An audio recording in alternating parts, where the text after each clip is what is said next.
Hello guys. तो अभी अभी हमने सुना है कि इंडिया में आरबीआई ने पेटीएम के ऊपर कई सारे बैन्स लगा दिए हैं और कई सारे रिस्ट्रिक्शंस लगा दी हैं कि अब पेटीएम पेमेंट्स बैंक यूज़ नहीं हो पाएगा।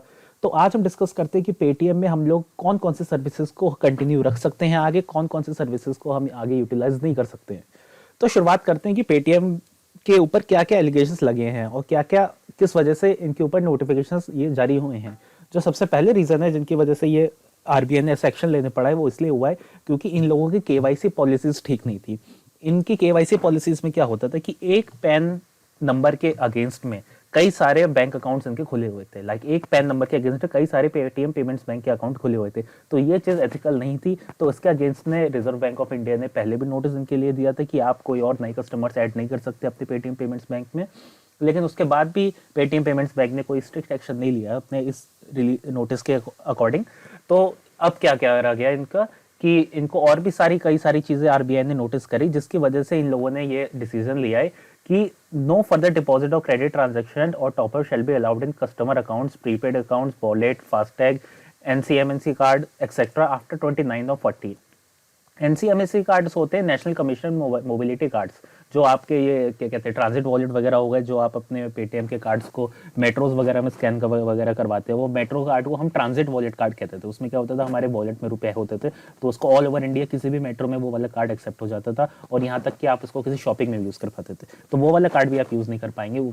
एंड उसके अलावा आपके जो पेटीएम के जो पेमेंट्स बैंक है उसके अंदर जितने रुपए हैं वो आपके वहीं के वहीं रहेंगे। ऐसा नहीं कि आपके रुपए चले जाएंगे। ये बैंकिंग जितने भी होती है अपने इंडिया में वो सब रिजर्व बैंक ऑफ इंडिया के अंडर में ही होती है। और रिजर्व बैंक ऑफ इंडिया सारे पैसे और सभी सिटीजन्स का ख्याल रखता है। तो ऐसा नहीं है कि अगर ये 29 के बाद आपके पैसे कहीं चले जाएंगे। लेकिन हाँ, इससे आप ट्रांजैक्शन वगैरह नहीं कर सकते हैं। मतलब आप इसमें रुपए ऐड नहीं कर सकते, लेकिन इसमें जो आपके रुपए पहले से हैं 29 के बाद भी जो पहले से हैं उसको आप यूज तो कर सकते हैं, बट उसमें वापस ऐड नहीं कर सकते। सपोज आपके अकाउंट में 10,000 रुपए हैं, तो 10,000 रुपए आप इसको कहीं ट्रांजैक्शन के थ्रू खर्च तो कर सकते हैं, लेकिन आप सोचे 10 की जगह 50,000 और ऐड कर लूँ, 60,000 हो जाए, तो वो वाली चीज़ आप नहीं कर पाएंगे उसमें।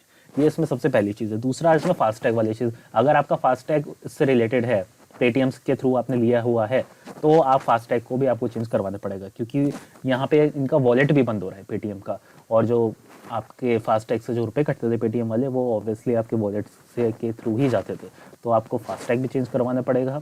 और अपना अकाउंट के रुपए भी मैं तो कह रहा हूँ आप विड्रॉ कर ले, वो ज़्यादा सेफ रहेगा। क्योंकि ऐसा नहीं है कि आपके रुपए कहीं चले जाएंगे। हाँ, लेकिन ये हो सकता है कि पेटीएम पेमेंट्स बैंक किसी और बैंक के साथ मर्जर कर ले आफ्टर 29 फरवरी। वो चाहे आईसीआईसी के साथ कर ले या एचडीएफसी के साथ कर ले, किसी भी बैंक के साथ वो मर्जर कर सकता है। तो उसके अकॉर्डिंग आप देख सकते हैं कि ऐसा नहीं होगा आपके रुपए चले जाएंगे। इसकी तो एकदम गारंटी कि आपके रुपए कहीं जाने नहीं वाले हैं। तो ये सारी चीज़ें हैं पेटीएम का जो 29 के बाद जितने भी नोटिस वगैरह आया है, जो कैशबैक्स वगैरह ये रिफंड वगैरह ये तो खैर कुछ भी नहीं आएगा। और इसमें हाँ, इसमें जो मेन जो मैं आपको बता रहा था शुरुआत में कि क्यों हुआ ऐसा कि केवाईसी के लिए इनको करना पड़ा और इन्होंने क्यों नहीं एक्शन कोई लिया, तो उसका रीज़न भी मैंने आपको सेम बताया था कि इनकी केवाईसी गाइडलाइंस को फॉलो नहीं करते थे। आरबीआई की केवाईसी गाइडलाइंस को पेटीएम ने फॉलो नहीं करा, जिसकी वजह से आरबीआई को ये वाला एक्शन उठाना पड़ा है। तो एट द एंड आपको मैं मेनली ब्रीफ मैं शॉर्ट में बताता हूँ कि आपको क्या असर पड़ने वाला है इसके लिए। ठीक है, आपको जो असर पड़ेगा वो ये असर पड़ेगा कि आप पेटीएम पेमेंट्स बैंक के बैंक यूज़ नहीं कर पाएंगे। उसका जो डेबिट कार्ड वगैरह आपको मिला हुआ है वो भी यूज़ नहीं कर पाएंगे। सेकेंडली, आपका फास्टैग नहीं चल पाएगा। थर्डली, आपका इसमें वॉलेट यूज़ नहीं हो पाएगा। बाकी आपका जितना भी म्यूचुअल फंड्स वगैरह है वो सब आपका वैसे का वैसे रहेगा, क्योंकि कोई भी चीज़ होती है ये किसी और के बैंक के थ्रू मर्जर कर लेते हैं। और इस बार भी जहाँ तक कि ये मैक्सिमम पॉसिबिलिटी है कि यही है कि ये किसी और बैंक के साथ मर्जर ज़रूर करेंगे। तो आपको बस ये चीज़ ध्यान रखनी है।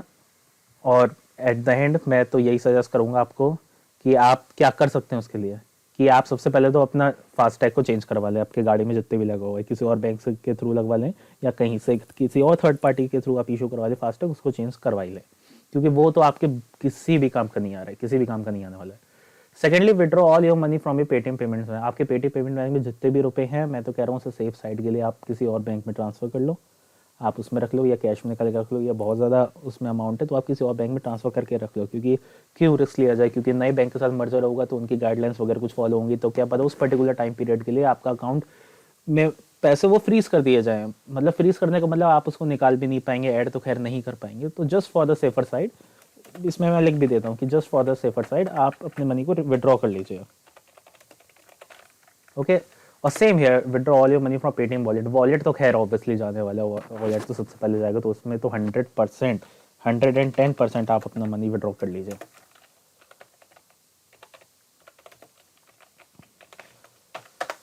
सो यही है इस पेटीएम की पूरी न्यूज़ के बारे में।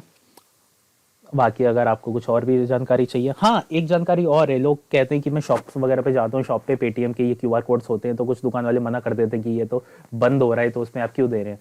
ऐसा कुछ नहीं है, दुकान वालों से कहिए आपका क्यूआर कोड ऐसे कैसे चलता ही रहेगा।